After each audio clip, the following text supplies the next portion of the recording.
Hello everyone and welcome back. So you just got your Samsung Galaxy Watch 5. These are the settings that you should consider changing first. Now you can use Google Assistant on your Galaxy Watch, but it is not enabled out of the box. To turn it on, simply go to Google Play Store on your watch and scroll down. Choose My Apps and update Google Assistant. After that, it will be enabled on your watch. Just set it up and you're good to go. After setting up Google Assistant, by default, Voice Wake Up is turned on during the setup process. Voice Wake Up is handy for a lot of people, but it will drain battery life of your watch as the watch is continuously searching for Voice Wake Up. To turn it off, go to Settings on your watch, scroll down and choose Google. Now tap on Assistant. Here you will see this first option.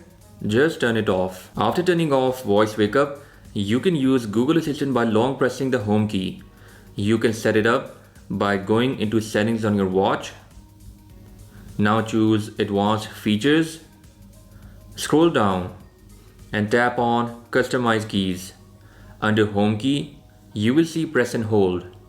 Tap it and choose Google Assistant. So now it's easy to use Google Assistant on your watch and it conserves battery life as well. The next setting is once again related to home and back key. You can customize them by going into Advanced Features, present in Settings. But the way I have set them up is long pressing the home key turns on Google Assistant, while pressing the back key one time opens recent apps. From here you can close all the apps in the background. In this way, battery life will be conserved on your Galaxy Watch. Next setting is related to bedtime mode. It's a great feature that disables accidental touches and wake up during sleep or at a specific time. To turn it on, simply long press the first icon by swiping down. Here you can turn it on or you can schedule it directly from watch or from phone. If you find some trouble reading text on the small screen, you can triple tap and magnify the display. And you can use two fingers to zoom in and zoom out anywhere on screen. To enable this feature, go to Settings and scroll down. Choose Display and here you will see Visibility Enhancements at the end. Just tap it. Now scroll down and choose Magnification. Here you can turn it on and read text for further information. You could triple tap again to turn it off or turn it on. Next you can turn on remote connection on your Galaxy Watch. This basically enables the watch to send and receive calls as well as SMS in the absence of Bluetooth connection just by Wi-Fi.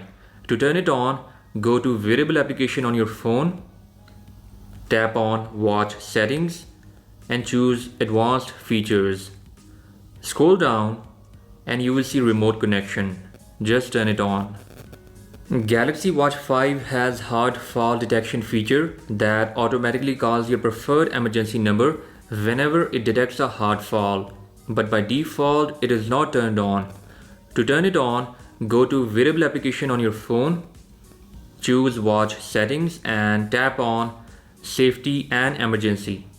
Here turn on hard fall detection and enter your desired emergency contact. That is a really good feature and I'll suggest you guys to turn it on. So guys, these were some settings that you should try out on your Galaxy Watch after getting it. I hope you enjoyed this video and don't forget to subscribe. I'll catch you guys in the next one. Until then, bye bye.